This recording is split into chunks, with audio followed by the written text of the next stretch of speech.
একটা অসাধারণ গল্প নিয়ে আমরা আজকে এখানে যাত্রা শুরু করছি। বিশেষ করে যারা দেখছেন এবং একসাথে যারা শুনছেন রেডিওতে, আমি টিনেজার যেসব ছেলে মেয়ে আছে এবং কম বেশি ভালোবাসার মধ্যে যারা আছে তাদের সবাইকে বলবো যে আজকের এই গল্পটা খুব বেশি শিক্ষণীয় একটা গল্প। চলেন বারিশ, আমরা শুরু করি। একেবারে আপনি তো জানেনই আমাদের অনুষ্ঠানের নিয়ম, একেবারে ছোটবেলা থেকে যেখান থেকে বলার আছে আপনার। জি, আমি প্রথমেই বলবো যে আমি খুব মধ্যবিত্ত ঘরের একটি মেয়ে। ছোট থেকে দেখেছি যে আমার মা একজন শিক্ষক আছেন এখনো, আমার বাবাও চাকরি করতেন। তো যৌথ পরিবারে আমার বড় হয়ে ওঠা, কিন্তু যেহেতু বাবা মা দুজনেই চাকরি করতেন, দেখা যেত যে অতটা সময় উঠেনি বাবা মার সাথে যে ছোটবেলায় যে স্মৃতিগুলো। তো 5 বছর বয়স যখন হয় তখন আমার ভাই হয়ে যায়, তো ভাইকে নিয়ে ব্যস্ত হয়ে পড়ে ফ্যামিলি, সবাই নতুন সদস্য আসলে। তো দেখা যায় সেই সময় থেকে আমি আপনি বড় সন্তান? বড় সন্তান, আচ্ছা, একটু লোনলি ফিল করা স্টার্ট করি।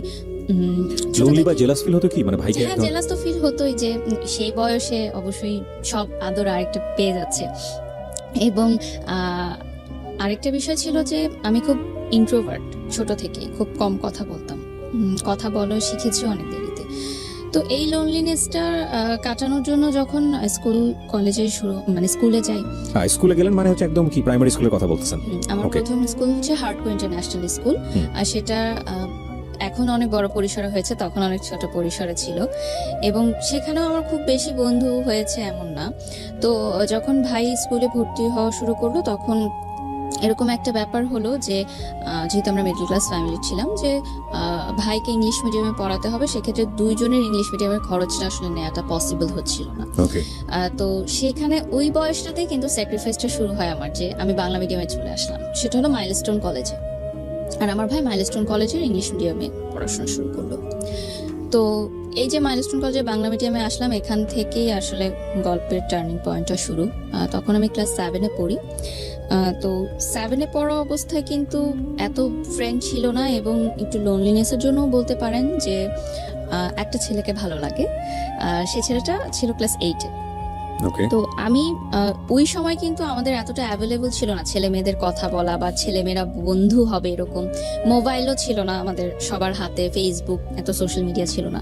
তো সেই সময় ক্লাস 7-এ থাকতেই আমি ক্লাস 8-এ পড়া একজন সিনিয়র ভাইয়াকে প্রপোজ করি। এবং ইউ প্রপোজ? হ্যাঁ, আমি ইন্ট্রোভার্ট একজন মানুষ। হ্যাঁ, কিন্তু ভালোবাসার দিক থেকে আমার মনে হয়েছে যে আমি আগে জানাবো তাকে। মানে যে সায়েন্স বিল্ডিং এর সামনে আমাদের একটা আছে, ওখানে সবাই বাসে উঠতো এসে, সব সেকশন থেকে এসে। তো আমিও কলেজ বাসে যাওয়া আসা করতাম, সেও কলেজ বাসে যাওয়া আসা করতো। তো তার একটা বন্ধু ছিল, সে আমার সাথেই একসাথে আমাদের সিট যখন পড়তো, ক্লাস 8-এর সিট আর 7-এর সিট, তখন আমাদের একসাথে সিট পড়তো। তো ওনাকে আমি বললাম যে আপনার বন্ধুকে আমার খুব ভালো লাগে, আমি তার সাথে ফ্রেন্ডশিপ করতে চাই। তখন তার এভাবে বলা যায় না যে প্রেম করতে চাই। কাকে বললেন এটা? তার বেস্ট ফ্রেন্ডকে, যে আমার সাথে একই পাশাপাশি সিট পড়তো। তো আমি বললাম যে অমুক সময় অমুক তারিখে ছুটির পর আপনারা দুজন ওখানে আসবেন, আমি তাকে কিছু কথা বলবো। যথারীতি তারা আসলো। আমার এখনো মনে আছে সেদিন ইংলিশ সেকেন্ড পেপার পরীক্ষা ছিল, মানে আমি ক্লাস 7-এর ইয়ার এন্ড এক্সাম দিচ্ছিলাম, আর ওনারা বৃত্তি কোচিং এর পরীক্ষা দিচ্ছিল, মানে সামনে বৃত্তি পরীক্ষা।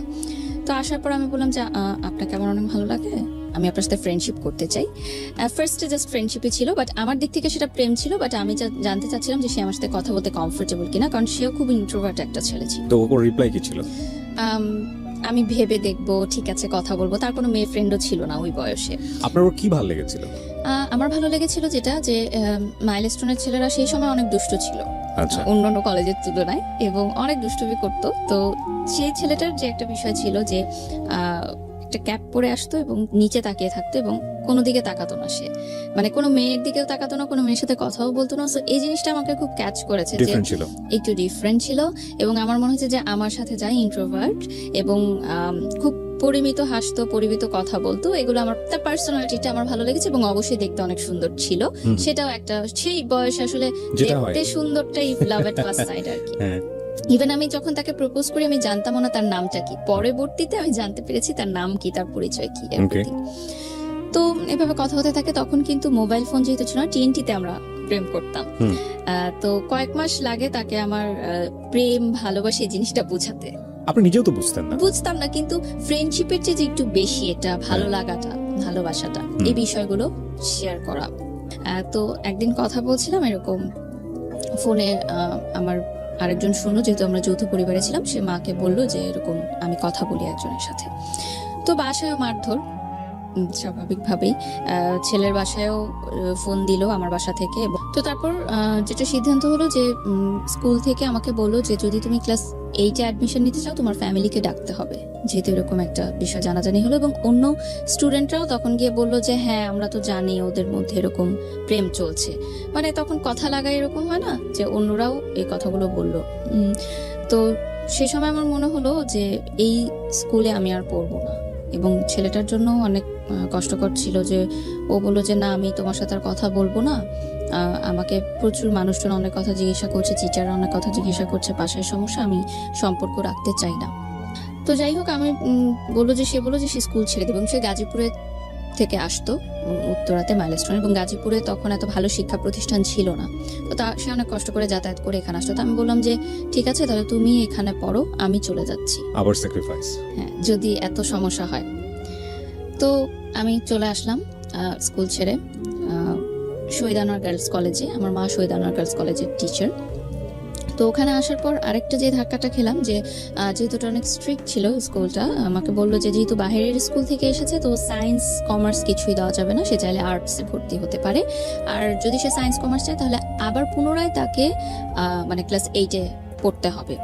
তারা বললো যে আবার, তো আমি তো আরেকটা ইয়ার লস দিব না, আমার মাও সেটা চাচ্ছিলেন না। তো যেভাবেই হোক আমি মানবিক শাখায় ভর্তি হলাম। এবং টার্গেট কি ছিল, সায়েন্স নিয়ে পড়া না? হ্যাঁ অবশ্যই সবারই সেটাই ইচ্ছা থাকে, সায়েন্স নিয়ে পড়ার। তো 1 বছর ইয়ার লসের চেয়ে আমি চিন্তা করলাম যে আর্টস নিয়েই পড়ি। মানে এমনিতে কোনো লাইফের এম ছিল যে ডাক্তার হব, ইঞ্জিনিয়ার হব? সেরকম কোনো এম ছিল না, জাস্ট ইচ্ছা ছিল যে সবাই সায়েন্সে পড়ে বা কমার্সে পড়তাম অ্যাটলিস্ট, কারণ আমার মা কমার্সের টিচার ছিলেন। তো যাই হোক সেই সময় কিন্তু একটা বিষয় ছিল যে যারা সায়েন্স বা কমার্সে পড়তো তারা মানবিক শাখার ছাত্রীদেরকে একটু দুর্বল ছাত্রী মনে করতো, এবং সেখানে কিন্তু একটা হালকা বুলিং এরও শিকার হতে হতো সবাইকে, নট অনলি মি। আমি নিজেও মানবিক বিভাগে পড়েছি, আই নো দ্যাট। তো খুব চুপচাপ থাকতাম, নতুন পরিবেশ, নতুন স্কুল, কোনো বন্ধু বান্ধব নেই। এবং আমার মা যেহেতু টিচার ছিলেন আমাকে কিন্তু প্রতিটা মুহূর্তে খুব চিন্তা ভাবনা করে স্টেপ নিতে হতো, কারণ সবাই আমাকে চিনতো যে টিচারের মেয়ে। তো চুপচাপ থাকতাম এবং ওই সম্পর্কটা মিউচুয়াল আন্ডারস্ট্যান্ডিং এ ছেলেটা বললো যে সম্পর্ক এভাবে রাখতে পারবে না। তো আমি তাকে একটু রিকোয়েস্ট করি যে ঠিক আছে আমি তোমার জন্য অপেক্ষা করব, তুমি আমার জন্য অপেক্ষা করবে, আমরা কেউ কারোর সাথে কন্ট্যাক্ট করব না, কিন্তু যখন আমাদের কন্ট্যাক্ট করার বয়স হবে, লাইক আমরা কলেজে উঠবো, তখন আমি তোমার সাথে যোগাযোগ করবো বা তুমি আমার সাথে যোগাযোগ। কমিটমেন্ট এটাই ছিল, শেষ কথা এটাই হয় যে আমরা অপেক্ষা করব। আমি কিন্তু অপেক্ষা করতে থাকি, এইদিকে আমি কারোর সাথেই কথা বলি না, তেমন কিছু হয় না। ওই যে বললাম যে তার একটা বেস্ট ফ্রেন্ড ছিল, সে আবার আমারও মিউচুয়াল ফ্রেন্ড ছিল। ওই ভাইয়ার মাধ্যমে মাঝে মধ্যে মাসে একবার হয়তো খোঁজ নিতাম যে সে ভালো আছে কিনা, আমি ভালো আছি এটুকু জানানোর জন্য, যেহেতু তখন মোবাইল এতটা ইজি ছিল না এবং ওনার পার্সোনাল মোবাইল ছিল সেই সময়, দ্যাটস ওই কথা বলা হতো। তো ইন দ্য মিড টাইম যখন ওরা এসএসসি পরীক্ষা দেয় লাইক 10-এর পরে, আমি তখন ক্লাস 10-এ পড়ি, তখন মাইলস্টোনের এক সহপাঠী আমাকে ফোন করে, মানে তার সাথেও আমার কন্ট্যাক্ট হতো মাঝে মধ্যে। সে আমাকে জানায় যে ছেলেটার জন্য আমি অপেক্ষা করছি সে আরেকটা রিলেশনে ইনভলভ হচ্ছে, এরকম মানে মাইলস্টোনেরই আরেকটা মেয়ের সাথে, আচ্ছা তারই সহপাঠী। তো আমি প্রথমে সেই জিনিসটা একদমই বিশ্বাস করিনি, কারণ আমার ওই যে মাথায় ছিল যে কমিটমেন্ট, সে আমাকে কমিটমেন্ট দিয়েছে এবং আমি কমিটমেন্ট রাখছি, তার মানে সেও কমিটমেন্ট রাখছে। সেই এখনো মানে মনে হয় যে ব্যাপারগুলো অনেক সিলি ছিল, বাট সেই বয়সটাই কিন্তু ডেফিনেটলি আমি এটাই বলবো যারা দেখছেন তাদেরকে বলবো যে এটা আপনি আপনার বয়স দিয়ে জাজ করবেন না, ওই সময়ের বয়সটা দিয়ে জাজ করেন, তাহলে আপনি রিলেট করতে পারবেন অনেক কিছু। বলুন। তো যে বিষয়টা ছিল যে আমি তো ওয়েট করছি, তো আমি মনে করলাম যে ঠিক আছে এসএসসি পরীক্ষাটা শেষ হোক, তারপর আমি তার সাথে এই সব বিষয় নিয়ে কথা বলবো, এখন তাকে আমি ডিস্টার্ব করতে চাই না। তো এসএসসি পরীক্ষা শেষ হওয়ার পর আমি যখন এসএসসি পরীক্ষা দিব এরকম অবস্থা, তাদের পরীক্ষা শেষ, রেজাল্ট বের হয়েছে, সে সময় ফোনে করলাম, তার মার মোবাইলে ফোন করলাম, সেদিন এত বছর পর এই যে কথা হওয়া। তো সে তো খুবই অবাক যে আমি আবার তাকে ফোন দিব, এটা সে ভাবেনি কখনো। আফটার প্রায় 2 বছর পর কথা হয়, 2-2.5 বছর পর। তো খুব খুশি, আমি ফোন দিয়েছি। তো আমি বললাম যে আমরা তো এখন সম্পর্কটা চাইলে আবার কন্টিনিউ করতে পারি। তো সে বললো আমার কিছু সময় লাগবে, আমি কলেজটা শেষ করতে চাই, তারপর। আমি বললাম যে আরো সময় লাগবে, আচ্ছা ঠিক আছে আমরা কিছু হলে কথা বলতে পারি। তো বললো যে আচ্ছা ঠিক আছে, কিন্তু তোমার এসএসসি পরীক্ষা শেষ হোক, আমিও কলেজে উঠি, তুমিও কলেজে উঠো, এরপর আমরা কন্ট্যাক্ট করবো। তো এই যে আবার ছাড়া কন্ট্যাক্ট, মাঝে মধ্যে হয়তো কথা হতো 2 মাসে একবার এরকম। তারপর যখন কলেজে ভর্তি হলাম তখন আমি বললাম যে ঠিক আছে এবার আমরা ফুল ফ্রেজ রিলেশনশিপে যাই, দুইজনই কলেজে পড়ি, আমি শহীদ অনারে পড়ি, সে মাইলস্টোনেই পড়ে। তো সে বললো ওকে ঠিক আছে, রিলেশন আবার কন্টিনিউ। আমার মনে হলো যে আমি যেটা চেয়েছিলাম, এত বছর ধরে যার জন্য অপেক্ষা করেছি, সবই পেয়েছি আমি, আমার আর কিছু পাওয়ার নেই এই জীবনে। তো শুরু রিলেশনশিপ। তো রিলেশনশিপ শুরু হওয়ার প্রায় 6 মাসের মাথায় আমি জানতে পারি যে অন্যান্য সহপাঠীদের কাছ থেকে এবং ফ্রেন্ড সার্কেলের মাধ্যমে যে তার মাইলস্টোন কলেজেও একটা রিলেশনশিপ আছে একটা মেয়ের সাথে, এবং সেই মেয়েটা তারই ক্লাসমেট। তো এখন আমার সাথে যেহেতু তার কন্টিনিউ রিলেশন, সো আমি কিন্তু বুঝতে পারছিলাম না যে ব্যাপারটা কি হচ্ছে। সো আমি ভেবেছি যে হয়তো অনলি ফ্রেন্ডস, এটা হয়তো অন্যরা অন্যভাবে নিচ্ছে, বা আমাকে হয়তো তারা কথা লাগানোর জন্য কিছু বলতে চাচ্ছে। তো আমি সেটা বিলিভ করি না। তো আমি তাকে জিজ্ঞাসা করেছি কয়েকবার, সে বলেছে যে জাস্ট ফ্রেন্ড, আমরা একসাথে এসএসসি পরীক্ষা দিয়েছিলাম, আমাদের একই সেন্টারে পড়েছিল, সেখান থেকে পরিচয়, জাস্ট। তো ঠিক আছে। তো ওই মেয়ের জন্মদিনের সময় সে আমাকে বলে যে বার্থডে ওর আমরা সবাই সেলিব্রেট করতে যাচ্ছি। তখন উত্তর একটা রেস্টুরেন্ট ছিল ভূতের আড্ডা, যেটা এখন উঠিয়ে দেওয়া হয়েছে। তো ওই রেস্টুরেন্টের পরবর্তীতে আমি জানতে পারি তার ফ্রেন্ড সার্কেলের মাধ্যমে যে পার্টিটা সেই থ্রো করেছিল মেয়েটার জন্য, মেয়েটাকে সারপ্রাইজ দেওয়ার জন্য। তো যখন ইন্টার পরীক্ষার রেজাল্ট দেয় তার আগে ওরা পুরো ফ্যামিলি যায় হচ্ছে ইন্ডিয়াতে, আজমির শরীফে। তো সেই সময় সে যখন ইন্ডিয়াতে যায়, আমি বাংলাদেশে থাকি, ওই মেয়েটা আমাকে ফোন দেয়। ফোন দিয়ে সে আমাকে নানা আজে বাজে কথা বলে যে তার বয়ফ্রেন্ডের সাথে আমি কেফা, আমি ওখানে ক্লাস করতাম উত্তরা শাখাতে। তখন নাচটা শেখা ছিল শুধুমাত্র একটি সময়, মানে টাইম পাস করার জন্য। আর এমনিতে ভালো লাগতো ছোট থেকে নাচের প্রোগ্রাম দেখতে টেলিভিশনে, জাস্ট কিভাবে নাচটা করে এটা জানার জন্য, কালচারাল অ্যাক্টিভিটিসে পার্টিসিপেট করার জন্য, দ্যাটস ইট। এটাকে প্রফেশন হিসেবে নিব বা নাচ করব, টেলিভিশনে কাজ করব, এরকম মানে স্বপ্ন দেখিনি কখনো।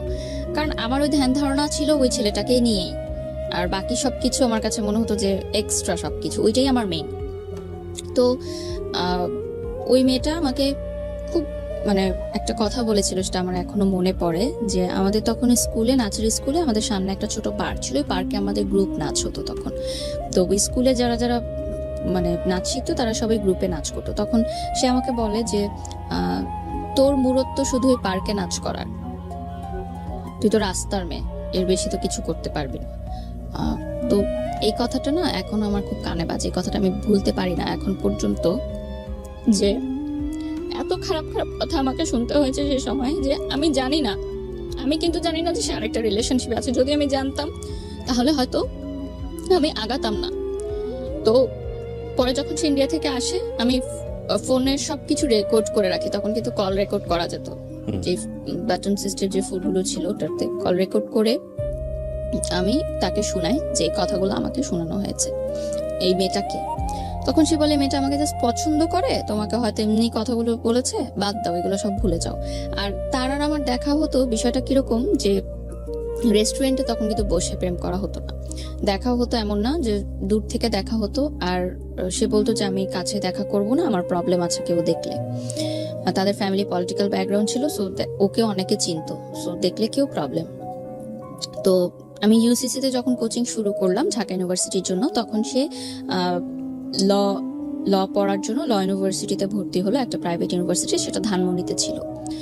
তো দেখাটা আমাদের কিভাবে হতো, আমি তার জন্য ধানমন্ডির বাসে উঠতাম, মানে সে গাজীপুর থেকে আসতো, আমি এয়ারপোর্ট থেকে উঠতাম, বাসটা ধানমন্ডি যেত, আমি খামার বাড়িতে নামতাম, এবং তখন কিন্তু ওয়ান ওয়ে ছিল রিক্সার, আমি খামার বাড়ি থেকে হেঁটে ফার্ম গেটে যেতাম ইউসিসিতে। আমি ফার্ম গেটের বাসে উঠতাম না, তার সাথে ওইটুকু পথ যাওয়া, এটাই ছিল আমার জন্য মানে তার সাথে দেখা হওয়া। এবং কোচিং করাটাও কিন্তু এত ইম্পর্টেন্ট ছিল না, তার সাথে দেখা করাটাই ছিল আমার জন্য ইম্পর্টেন্ট। এবং তার বাসটা সংসদ ভবন হয়ে ধানমন্ডি চলে যেত, এবং আমি প্রতিদিন রোদ্রের মধ্যে হেঁটে হেঁটে ফার্ম গেট যেতাম। এটা কিন্তু আমি জানতাম যে তার অন্য কারোর সাথে হয়তো ইনভলভ আছে, এটা আমার কাছে স্বীকার করতো না কখনো। তো তার বিহেভ আস্তে আস্তে একটু চেঞ্জ হতে থাকলো আমার মনে হলো। আগে রাতে কথা বলতো, সারা রাতে কথাও কমিয়ে দিল, দেখা কমিয়ে দিল, বলতো যে এভাবে প্রতিদিন যাওয়া আসা করে আমার ভালো লাগে না, আমি ফ্রেন্ডদের সাথে যেতে চাই, আমার ফ্রেন্ডরা থাকে ওদের সাথে যেতে। ঠিক আছে, একটা টাইম পরে আমি অনেকগুলো প্রুফ পেলাম যে সে আরেকটা রিলেশনশিপে আছে। বসার পর আমি শুধু তাকে একটা কথাই জিজ্ঞাসা করি ওই সময়, যে যে আমি আগে পরে কোনো কথাই জানতে চাই না, আমি শুধু জানতে চাই যে তোমার মেয়েটার সাথে শারীরিক সম্পর্ক হয়েছে কিনা, কারণ আমার সাথে তার এরকম কোনো সম্পর্ক ছিল না। যে বললাম যে দূর থেকে দেখা, এটুকুই ছিল আমার ভালোবাসা। তো আমি বলতে চাচ্ছি যে আগে পিছনে আমি কিছু জানতে চাচ্ছি না, জাস্ট আমি ইয়েস অর নো জানতে চাচ্ছি। তখন সে বলে ইয়েস। তো আমার হাতে একটা গ্লাস ছিল, আমি গ্লাসটা জাস্ট ছুঁড়ে মেরে চলে আসি, উঠে আমি বাসে করে চলে আসি। ওইটাই শেষ দেখা সরাসরি আমার। এখনো মনে আছে যে একসাথে আসার কথা ছিল, বাট আমি চলে আসি ওই গ্লাসটা ভেঙে। সে কিভাবে এসেছে আমি জানি না। তো পুরোটা বাসে আমি কাঁদতে কাঁদতে আসি ফার্ম গেট থেকে এয়ারপোর্ট পর্যন্ত। এবং আমার মনে হয় যে মানে পরবর্তীতে যেটা আমি জানতে পারি যে আমি যখন ছিলাম না, যে সেই গ্যাপের মধ্যে তার ওই রিলেশনশিপটা হয়েছিল, এবং পরবর্তীতে সে ভেবেছিল যে আমার সাথে কন্টিনিউ করার পর হয়তো একজনকে সে তাকে হয়তো বাদ দিয়ে দিবে সে, বাট সে আসলে দুইটা রিলেশনই কন্টিনিউ করছিল, ওই মেয়েটাকেও সে না করতে পারছিল না। এখন এখানে তার ফলটাও আমি কিভাবে দেখব, কারণ সে ভাবেনি যে সিচুয়েশনাল। আমরা বরং সিচুয়েশনটাকে অ্যাকসেপ্ট করি। ওর জায়গা থেকে বিষয়টা বলার থাকলে হয়তো 1000 টাইপ অফ লজিক আছে। আপনার জায়গা থেকে এটা সত্য, ওর জায়গা থেকে সত্যটা অন্যরকম। যে মেয়েটা সম্পর্ক করেছে তার জায়গা থেকে সত্যটা তার কোনো দোষ নেই। রাইট। সো ট্রায়াঙ্গেল সিচুয়েশনে তিনজনই তিন জায়গা থেকে সত্য, এবং তিনজনেরই কিছু না কিছু লজিক আছে। আমি শুধু বয়সটাকে দেখতে চাই। আপনার যখন ব্রেকআপ হলো তখন বয়সটা কত? মানে যখন আপনি গ্লাসটা ভাঙলেন ওই সময় বয়সটা কত? 18।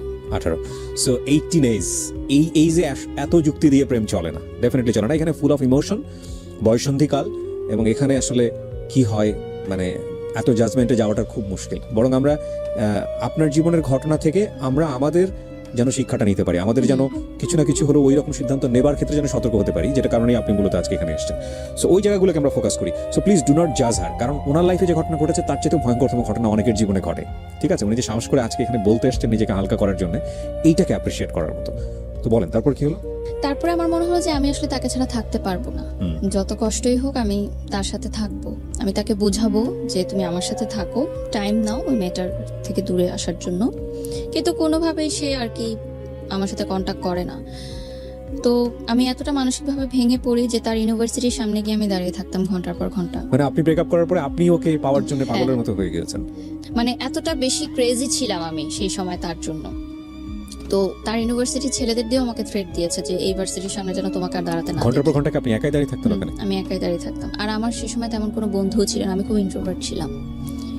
তার বন্ধুদের সাথেও অনেকবার কথা বলার চেষ্টা করলাম, তারা বললো যে দেখো যেহেতু ওরা অনেক কাছাকাছি ছিল একটা সময়, সহপাঠী মানে কি এভরিডে তাদের মিট হতো, দেখা হতো, এবং যেহেতু সহপাঠী ছিল বাসাতেও তাদের অ্যাক্সেস ছিল, ফ্রেন্ড সার্কেল যখন যেত গ্রুপ ওয়াইজ, আমি তো অনেক দূরত্ব ছিল আমাদের মধ্যে, জাস্ট ফোনে কথা হতো।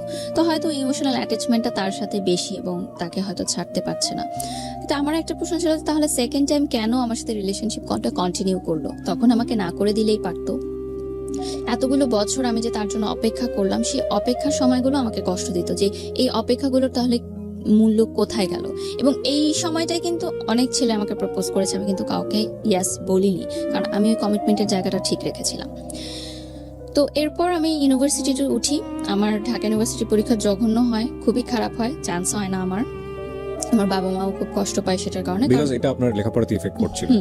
আমি যখন ইন্টার পরীক্ষা দিই তখন আমার যখন প্রেম চলছিল, আমি কিন্তু ইন্টার সেকেন্ড ইয়ারে গোল্ডেন A+ পাই মানবিক শাখা থেকে, এবং ঢাকা বোর্ডে 22তম স্থান অধিকার করি, মানে মোট নাম্বারের দিক থেকে, মানে যোগ করে সব নাম্বার যোগ করে আমি 22তম হই, এবং মানবিক শাখা থেকে প্রথম মানে 22তম আমিই হই। মানে এর আগে যারা হয়েছে 1 থেকে 21 তারা সবাই সায়েন্স বা কমার্স।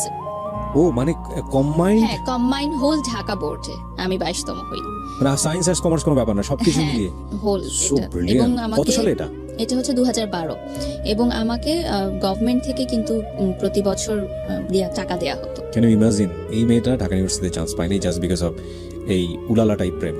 ওকে, তারপর এটাই আসলে লার্নিং এর বিষয়, যারা এখন দেখবে যে পড়াশোনাটা অনেক বেশি ইম্পর্টেন্ট, কারণ জীবনের ক্যারিয়ারটা টোটালি চেঞ্জ হয়ে যায়। কিন্তু এই আপনার এই গল্প এখন পর্যন্ত আমাকে মানে এই মোমেন্টটা আমাকে ধাক্কা দিয়েছে। এর আগ পর্যন্ত আমি শুনেছি জীবনে এই ধরনের গল্প বহু শুনেছি, কিন্তু এই যে গা শিউরাটার ফিলিংস আমি খুব কম গল্পেই পাই, এখন উঠেছে। মানে আমার টিচাররা এবং আমার ফ্যামিলি ফ্রেন্ডসরা সবাই চিন্তা করেছিল যে আমি যে কোনো একটা সাবজেক্টে তো পাবোই, মানবিক শাখার কিন্তু অনেক সাবজেক্ট থাকে, এমন না যে আমাকে টপ সাবজেক্টগুলোতেই পেতে হবে চান্স। তো আমি পুরো এক্সামও দিতে পারিনি, আমি একটু সিক ছিলাম। তো তারপর আমি ভর্তি হই ইন্ডিপেন্ডেন্ট ইউনিভার্সিটি বাংলাদেশ আইবিতে বসুন্ধরা শাখা, এবং ওখানে আমি ফুল স্কলারশিপ নিয়ে ভর্তি হই। মানে আমার কোনো কোন সাবজেক্টে পড়েন? আমি মিডিয়া এন্ড কমিউনিকেশনে ভর্তি হই, এবং আমার কোনো টিউশন ফি লাগতো না, ফুল ফ্রি। আমি প্রাইভেট ইউনিভার্সিটিতে পড়তাম, যেহেতু আমার রেজাল্টটা ভালো ছিল। যেহেতু আমি বলেছি আমি মিডল ক্লাস ফ্যামিলির মেয়ে, সো অবভিয়াসলি প্রাইভেট ইউনিভার্সিটির এত খরচ নেওয়াটা সম্ভব ছিল না। তো শুরু হয় আমার নতুন পড়াশোনা সব কিছু। তো সে সময় আমার ফেসবুক নতুন, তো ফেসবুকে আমার একটা ছেলের সাথে পরিচয় হয়। সেই ছেলেটা তখন জব করে অলরেডি একটা গার্মেন্টস ফ্যাক্টরিতে, আমার চেয়ে প্রায় 14 বছরের বড়। তো যেহেতু আমার তেমন কোনো ফ্রেন্ড ছিল না, সো আমি তাকে কখনো দেখিনি, তার সাথে কথা বলতাম, জাস্ট শেয়ার করতাম যে আমার এরকম ব্রেকআপ হয়ে গেছে, আমার খুব খারাপ লাগছে, ছেলেরাই মনে হয় খারাপ, সব ছেলেরা খারাপ, এরকম আমি কথা বলতাম। তো এক সময় সে বলে যে আমি তোমার সাথে দেখা করতে চাই। তো দেখা করলাম, দেখলাম যে আমার চেয়ে অনেক সিনিয়র একটা ভদ্রলোক বলতে গেলে। তো আমার তার সাথে কথা বলতে ভালো লাগতো যে আমি কথাগুলো বলে হালকা হতে পারতাম। আর আমার তখনকার সেই সময় সমসাময়িক বান্ধবীরা সবাই কিন্তু প্রেম করছে, একদম চুটিয়ে প্রেম করছে। তো তাদের সাথে কিন্তু এই দুঃখের কথাগুলো কয়জন বা কতক্ষণ ধরেই বা শুনতে চায়, তারাও কিন্তু নিজেদের লাইফে ব্যস্ত এবং দিনের পর দিন কিন্তু কেউ শুনতে চাবে না। তো তার সাথে আমি শেয়ারিং গুলা করতাম। স্টিল নাও কিন্তু আমার ফ্যামিলি জানে না যে আমার পার্সোনাল লাইফে কি হচ্ছে, স্টিল জানে না, তাদেরকে আমি একটুও বুঝতে দেইনি, কারণ আমি খুবই চাপা স্বভাবের ছিলাম ছোট থেকে। তো নাচের ক্লাসও চলছে, কন্টিনিউ নাচের ক্লাসের মতো চলছে, টুকটাক অনুষ্ঠান করছি। আমি বাংলাদেশ টেলিভিশনে আমার বিতর্ক করতাম, কুইজ প্রতিযোগিতা, এবং জাতীয় পর্যায়ে আমার বিভিন্ন পুরস্কারও আছে। সেটা 2008 থেকে বাংলাদেশ টেলিভিশনে করি। তো ইউনিভার্সিটিতে ওঠার পর আমার কিছু ফ্রেন্ড হয় ইউনিভার্সিটিতে প্রথম, তারা বুঝতে পারে যে আমি মেন্টালি ওকে না, মানে হঠাৎ কান্না করে ফেলি, হঠাৎ কোনো নিউ রিলেশনশিপ কাপলকে দেখলে আমার খুব খারাপ লাগে, যেটা হয় ব্রেকআপের পর, এবং তাকে আমি ভুলতে পারছিলাম না কোনোভাবেই। মানে আমার মনে হচ্ছিল যে জিনিসটা আমার, সেটা চোখের সামনে দিয়ে আরেকজন নিয়ে চলে যাচ্ছে, এটা আসলে মানা যায় না।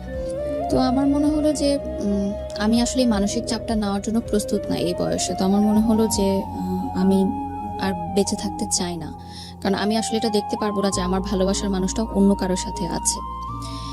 ইন দ্য মিড টাইম ওই মেয়েটাও কিন্তু আমাকে কন্টিনিউয়াস থ্রেট দিতে থাকে যে আমার বয়ফ্রেন্ডের সাথে তুমি দেখা করবা না, তাকে কোনো ফোন করবা না, কারণ আমি তাকে ডেইলি ফোন করতাম, মেসেজ করতাম।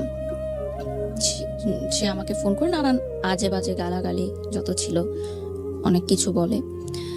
তো সেই সময় আমার মনে হচ্ছিল যে আমি মনে হয় মারা যাবো, আমি মরে যেতেই চাই। সে সময় তো ট্যাবলেট এতটা ইজি ছিল না, তো ছিল যে আমি ফাঁস দিতে চেয়েছিলাম গলায়, প্রিপারেশনও নিয়েছিলাম। বাট জাস্ট একটা মোমেন্টের জন্য আমার মনে হলো যে আমারটা জীবন তো মাত্র শুরু। মানুষ বলে যে ইউনিভার্সিটি লাইফটা অনেক এনজয়েবল হয় এবং সামনে আরো অনেক জীবন বাকি আছে, এবং আমি দেখতে চাই যে আমাকে ছাড়া সে কতটা সুখে আছে, আমি শেষটা দেখতে চাই, আমি এত তাড়াতাড়ি হেরে যেতে চাই না। তো আমি ওই পথ থেকে আবার ফিরে আসলাম। মানে এটা ফ্যামিলি জানে না, আপনি মানে কোনো স্টেপ সেভাবে নিতে পারেন? ফ্যামিলি জানে না। ওকে। তো যেটা হয় যে ইউনিভার্সিটিতে ভর্তি হওয়ার পর আমার মনে হয় যে না, আমি মুভ অন করা দরকার। এভাবে যদি আমি থাকি তাহলে আমি অসুস্থ হয়ে যাব মানসিকভাবে। তো ওই সময় আমাদের একটা প্রোগ্রাম শুরু হয়, এবং তখন আমি টেলিভিশনেও নাচ করা শুরু করি আস্তে আস্তে। আমাদের স্কুল থেকেই আমাদের নিয়ে যাওয়া হতো। তখন প্রথম বাংলাদেশে আইডল শুরু হয় এসএ টিভিতে, এবং ওখানে আমাদের স্কুল থেকে আমি কাজ করার সুযোগ পাই। ওখানে যে টপ 10 পার্টিসিপেন্টরা থাকে তাদের সাথে জুটি হয়ে নাচ করার সুযোগ পাই আমি। তো আমার তখন বাংলাদেশে আইডলের শুটিং চলতে থাকে। তো এফডিসিতে আমাদের প্রায় 1 সপ্তাহের মতো থাকতে হয়েছিল শুটিং এর পারপাসে। তো সেই সময় দেখা যেত অনেক রাতে শুটিং শেষ হতো, আমাদের আসতে অনেক লেট হয়ে যেত। তখন ওই যে যার সাথে আমি কথা বলতাম, যে বললাম যে ভদ্রলোক, উনি আমাকে নিয়ে যাওয়া আসা করতেন অ্যাজ আ ফ্রেন্ড। গার্মেন্টসের সেই ভদ্রলোক, মানে উনি মার্চেন্ডাইজার ছিলেন। ওকে। তো উনি আমাকে নিয়ে যাওয়া আসা করতেন, এবং একটা গুড ফ্রেন্ডশিপ আমাদের মধ্যে তৈরি হয়। তো ওই বাংলাদেশ আইডল চলাকালীন সময় সে আমাকে বিয়ের প্রস্তাব দেয়। আচ্ছা। যে সে আমাকে বিয়ে করতে চায়। একটা সময় গিয়ে আমার মনে হলো যে আমাকে বিয়ের প্রস্তাব দিয়েছে সে তো সব দিক দিয়ে ঠিকই আছে, ভালোই আছে, এবং আমি যদি বিয়ে করে আরেকটা জায়গায় লাইফ সেটেল করতে পারি তাহলে হয়তো আপনি কি এটা মেনে নিয়ে আমাকে বিয়ে করবেন। তো সে বলে ঠিক আছে, সমস্যা নেই, কারণ সে হয়তো এতটা ম্যাচিউর ছিল সেই বয়সে, সে ডিল করতে পারবে এটা, যে ভেবেছে যে ঠিক আছে, ছোট বাচ্চা মেয়ে বলছে, বিয়ের পর ভুলে যাবে। সে তো আমার চেয়ে 14 বছরের বড় ছিল, সো তার অবভিয়াসলি থিংকিংটা ওভাবেই সে চিন্তা করেছে যে তখন আপনি ফার্স্ট ইয়ারে। হ্যাঁ, 19 সাড়ে 19 বছর বয়স। তো বাসায় প্রথমে যখন উনি বলে তখন বাসায় মেনে নেয় না, কারণ উনি আমার যে বয়সের এজ ডিফারেন্সটা অনেক ম্যাটার ছিল, এবং বাসা থেকে বলে যে না এখন তো মানে বয়সের এজ ডিফারেন্সটা বেশি ম্যাটার ছিল। তো শুটিং নিয়ে যখন প্রবলেম শুরু হতে থাকে তখন আমার মা মনে করে যে মেয়ে মিডিয়ার পথে যাচ্ছে, সেটা আটকানোর জন্য মেবি বিয়ে দিয়ে দিলে ভালো হবে, যেটা মানে হয়তো তারা এটা ভেবেছিল যে সংসার তো করতেই হবে, আজ হোক কাল হোক, তো যদি আগে থেকে লাইফটা সেটেল হয়ে যায় তাহলে দোষ কি, পড়াশোনা তো চলছে, পড়াশোনা মতো থাকুক, এদিকে সংসার করুক, অ্যাটলিস্ট এই নাচ গানের যে ভূতটা টেলিভিশনে কাজ করার এটা চলে যাক। তো একটু সময় রাজি হয়। তো আমার বাংলাদেশ আইডলের ফাইনালের যেদিন শুটিং থাকে, মানে ফাইনাল এপিসোডের, আমার এখনো ইউটিউবে 8 এপিসোড পর্যন্ত আমার নাচগুলো আছে, এরপরে আর নেই। বাংলাদেশ আইডল একটা গানের অনুষ্ঠান ছিল? হ্যাঁ, কিন্তু গানের অনুষ্ঠানের মানে যারা পার্টিসিপেন্ট ছিল টপ 10, তাদের সাথে নাচের একজন জুটি থাকতো, মানে গানটাকে আরেকটু সুন্দর করার জন্য, দর্শকদের কাছে মনোরঞ্জন করার জন্য। তারপর দেখা যায় যে ওই দিন শুটিং এর দিনই আমার বিয়ে হয়, সেটা আমি জানতাম না আসলে। আমার বাসায় খুব ঘরোয়া পরিবেশে বিয়েটা সম্পূর্ণ হয়, মানে কোনো প্রোগ্রাম করে না। তো তার 3 মাস পর আমাকে উঠিয়ে নেওয়া হয়। 3 মাস আমি আমার বাবার বাড়িতেই থাকি। আমার বাবা মা বলে যে 3 মাস সময় নিলাম। তো 3 মাসের মধ্যে গুছানো হয়, একটা ধুমধাম প্রোগ্রাম হয়, গায়ে হলুদ, মেহেদি, সব বোন বিয়ে, বউ ভাত, সবকিছুই হয় সুন্দর। এটা কি ওই সময় ওই ছেলেটা জানতো যে আপনার বিয়ে হয়ে যাচ্ছে? হ্যাঁ, এখানে আমি বলবো যে আমি তাকে কন্ট্যাক্ট করার চেষ্টা করি যে আমি কিন্তু বিয়ে করছি। সে বলে ঠিক আছে, ফাইন, বিয়ে করো, কোনো সমস্যা নেই। তো আমার যেদিন বিয়ের অনুষ্ঠান হয়, বিয়ের শপিংয়ে যাই। তো আমি ওর যখন আগে আমার বয়ফ্রেন্ডের সাথে কথা বলতাম তখন আমরা চিন্তা করতাম যে বিয়ের দিন আমি লাল লেহেঙ্গা পরবো, এটা আর কি কথা বলতাম। তো বিয়ের যখন মার্কেটিং করতে যাই আমি আর আমার হাজবেন্ড, তখন বসুন্ধরা কমপ্লেক্সে যাই। আমার এখনো মনে আছে সে একটা গোলাপি লেহেঙ্গা আমার জন্য পছন্দ করে। তো আমি বলি যে না, এই লেহেঙ্গাটা সুন্দর না, আমি লাল লেহেঙ্গাই পরবো। কারণ আমার মাথায় কিন্তু ওইটাই ছিল যে আমি আমার কমিটমেন্টটা রাখবো, যে আমি আমার বিয়ের দিন লাল লেহেঙ্গাই পরবো, এবং সেটা ওর জন্য পরবো। মানে আমার কার সাথে বিয়ে হচ্ছে বা আমার বিয়ে হচ্ছে সেটা কিন্তু তখন বিষয় না, আমার বিষয় হচ্ছে আমি আমার কমিটমেন্টটা রাখবো। তো আমি লাল লেহেঙ্গাই কিনি এবং আমি লাল লেহেঙ্গাই পরি আমার বিয়ের দিন।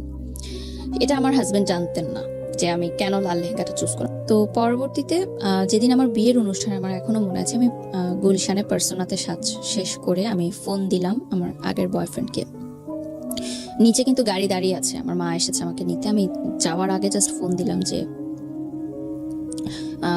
আমার বিয়ে হচ্ছে, আজকে আমার বিয়ে, তুমি যদি এখনো আমাকে বলো আমি এই মুহূর্তে চলে আসবো গাজীপুরে। এই অবস্থায় চলে আসবো? হ্যাঁ, এই লাল লেহেঙ্গা পরে আমি চলে আসবো, তুমি শুধু আমাকে অ্যাকসেপ্ট করো। আমি কমিউনিটি সেন্টারে যাব না, কিন্তু আমার কিন্তু অলরেডি আক্ট হয়ে গেছে, ওই দিন তো আমার প্রোগ্রাম। তারপর আমি বলি যে আমি সব ছেড়ে চলে আসবো। আমি মানে কিছু চিন্তা করি না যে আমার ফ্যামিলি কি ভাববে, বা এতগুলো মানুষ যারা আমার বিয়ের দাওয়াতে এসেছে তারা কি ভাববে, ভাবিনি। আমার মনে হয়েছে যে বিয়ে হয়ে গেলে তো আমি সারা জীবনের জন্য তাকে হারিয়ে ফেলবো, শেষ সুযোগটুকু নেই। তাহলে অ্যাটলিস্ট আমার বিয়ের পর আমি এটা ভাববো না যে আমি, মানে একটা আফসোস থাকবে যে আমি শেষবার ট্রাই করতাম, কিন্তু এখন যদি সে আমাকে নাও করে দেয় অ্যাটলিস্ট আমার আফসোস নাই, হ্যাঁ আমি ট্রাই করেছি, আমি তাকে পাইনি।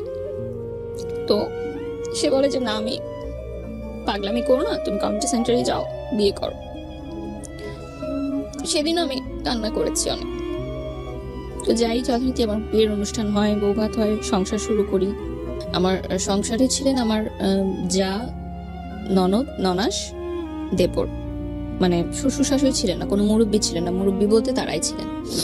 এবং এটাও একটা যে আমার হাজবেন্ডের প্রতি আমার ফিলিংসটা গ্রো করে, যে যেহেতু তার বাবা মা নেই, সে সবসময় বলতেন যে, মানে তার বাবা মার কবর স্থানে একবার আমাকে নিয়ে গেছিলেন দেখাতে, এবং সে বলেছিল যে এখানে আমি তোমাকে বলি যে আমি তোমাকে অনেক ভালোবাসি, আমার বাবা মাকে সাক্ষী রেখে বলছি। তো সেই জিনিসটা আমাকে অনেক বেশি ইমোশনালি অ্যাটাচ করে।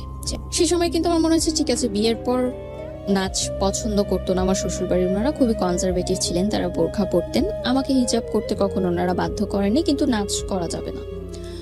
তো আমার হাজব্যান্ডের কাছে আমি বললাম যে আমার তো নাচ অনেক পছন্দ, কি করবো? সে বলছে ঠিক আছে, তুমি টেলিভিশনে বা মঞ্চে কোনো প্রোগ্রাম করতে পারো না, জাস্ট নাচের ক্লাসটা করো, কিন্তু সেটাও শ্বশুরবাড়িতে জানানোর দরকার নেই, সেটা তুমি আমার পারমিশন নিয়ে করো। তো আমি জাস্ট নাচের ক্লাস করতাম, বাট তখন এগুলো আমার কাছে কোনো ম্যাটার করতো না। আমার মনে হয়েছে যে আমার লাইফ হবে, আর 10টা মেয়ের মধ্যে আমার বিয়ে হয়ে গেছে, বাচ্চা হবে, একটা সংসার হবে, দ্যাটস ইট। মানে নাচ করব, মিডিয়ায় কাজ করব, সাজবো, এগুলো কখনোই আমার মাথায় ছিল না। আপনি বলতেছেন আর আমি আপনার ওই ক্লাস 7 থেকে মানে এখন যতটুকু বলেছেন ততটুকু পর্যন্ত আমার মাথার মধ্যে না আমি যোগ বিয়োগ করতেছি। আমার শুধু একটা জিনিস এসে বারবার বাড়ি দিচ্ছে মাথায়, যে একটা মেয়ে কি পরিমাণ ব্রিলিয়ান্ট হলে মানবিক বিভাগ থেকে সে এত ব্রিলিয়ান্ট রেজাল্ট করতে পারে এইচএসসিতে, এবং সেই মেয়েটার ফিউচার এই একটা রিলেশনশিপকে কেন্দ্র করে কত আপস অ্যান্ড ডাউন এবং জীবনটাকে কোথায় নিয়ে যাচ্ছে। Can you even imagine? আমার মনে হয় এই এপিসোডটাকে মানে সার্বজনীন এপিসোড করা উচিত। ক্লাস 5-6 এর পড়ুয়া বাচ্চা থেকে শুরু করে সবারই শোনা উচিত যে একটা ভুল সম্পর্ক বা ইমোশনালি আসলে ফল ইন হওয়া, এবং ফল ইন হলে কতটুকু হতে হয়, আর ফল ইন হলে হওয়া উচিত না হলে কোন পর্যন্ত নিতে হয়, সেটা ক্যারিয়ারের উপর আসলে কি হয়, শিক্ষার উপর আসলে কি হয়। That will be the best example ever. আজকের এপিসোডটা নিয়ে আমার এটাই বলতে ইচ্ছে করছে, কারণ আমি তো গেস করতে পারছি, আমার মনে হয় আপনারাও গেস করতে পারছেন যে এরপরে কি শুনবেন আপনারা। তবে গেস করেন না, কারণ অনেক সারপ্রাইজ আপনাদের জন্য অপেক্ষা করছে। বলেন তারপর।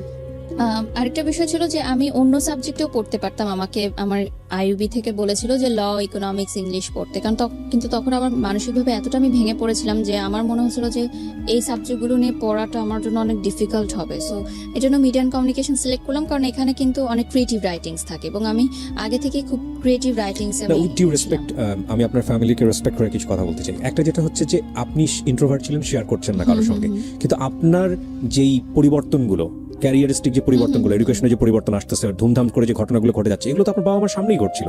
তারা কেন স্টেপ নিচ্ছিল না? তারা কেন আপনার সঙ্গে বসে ফ্রি হচ্ছিল না যে বাবা তুমি শেয়ার করো আমার সঙ্গে কি হচ্ছে? এত ফ্রি না আমার ফ্যামিলি, কখনোই ছিল না এত free. That's your bad luck, definitely bad luck. হয়তো ওকে, হতে পারে। চলেন তারপর কি হলো? বিয়ে হলো। তো বিয়ের পর আমাকে চিটং নিয়ে যাওয়া হয়, আমার শ্বশুরবাড়ি চিটং ছিল। তো আমি না এত ফাস্ট সবকিছু হয়েছে, আমি না বুঝতে পারিনি যে বিয়েটা কি জিনিস বা কি হয়েছে আমার লাইফে, কি চেঞ্জটা এসেছে। তো আমার প্রথম তখন আমার ফিল হয়েছে যে যখন আমার বাসার সামনে দিয়ে গাড়িটা চলে যাচ্ছে চিটাং এর উদ্দেশ্যে, তখন আমার বুকে একটা মোচড় লাগে যে আমি তো আমার বাসায় ঢুকছি না, আমি কেন অন্য কোথাও চলে যাচ্ছি, ওই গলিতে ঢুকছি না, আমি সোজা কেন চলে যাচ্ছি। মানে আমার মনে হচ্ছে যে আমি এটা কি করলাম। মানে তখন আমি ফার্স্ট বুঝতে পেরেছি যে আমার লাইফ চেঞ্জ হয়ে গেছে।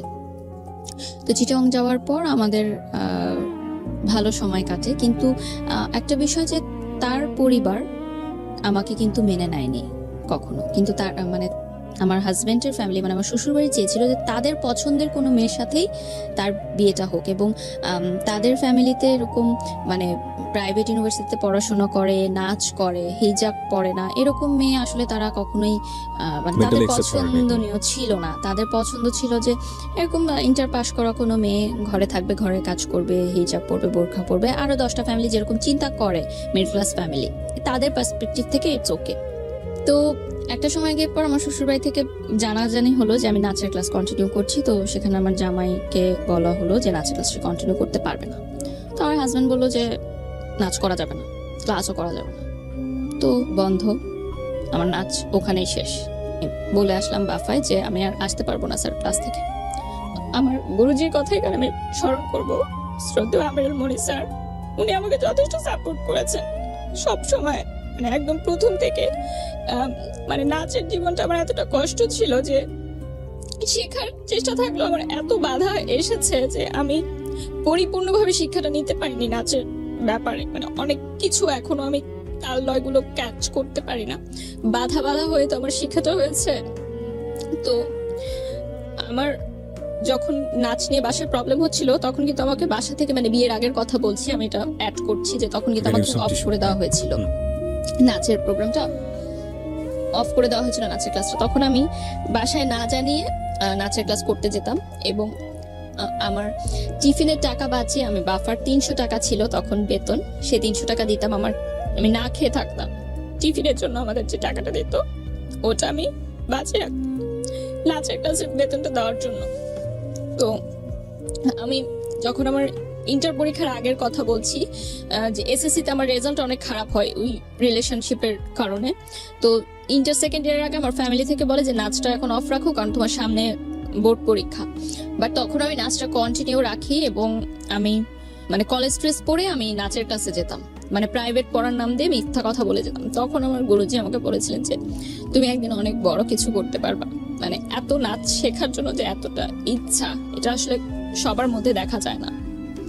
তো ওই সময় যখন আমার নাচটা বন্ধ হয়ে গেল, তখন আমার গুরুজি বললেন যে ঠিক আছে, সমস্যা নাই, বিয়ে হয়েছে, সংসার করো, পরে কখনো নাচ শেখা আবার শুরু করো, নাচ শেখার তো কোনো বয়সের শেষ নাই, বাট হাজবেন্ড যেটা বলে সেটা শোনা উচিত। তো শেষ হয়ে গেল আমার নাচের লাইফ, শুধুমাত্র পড়াশোনা। তো একটা সময় গিয়ে দেখা গেল যে আমি অ্যাক্সিডেন্টলি কনসেপ্ট করি ওকে, বিয়ের পরপরই। তো কনসেপ্ট করার পর আমার মা বিয়ের আগেই বলে দিয়েছিল যে আমি বিয়ে দিচ্ছি তোমাকে, মানে আমার মেয়ের সাথে, কিন্তু আমার মেয়ের পড়াশোনায় কোনো হ্যাম্পার হওয়া যাবে না।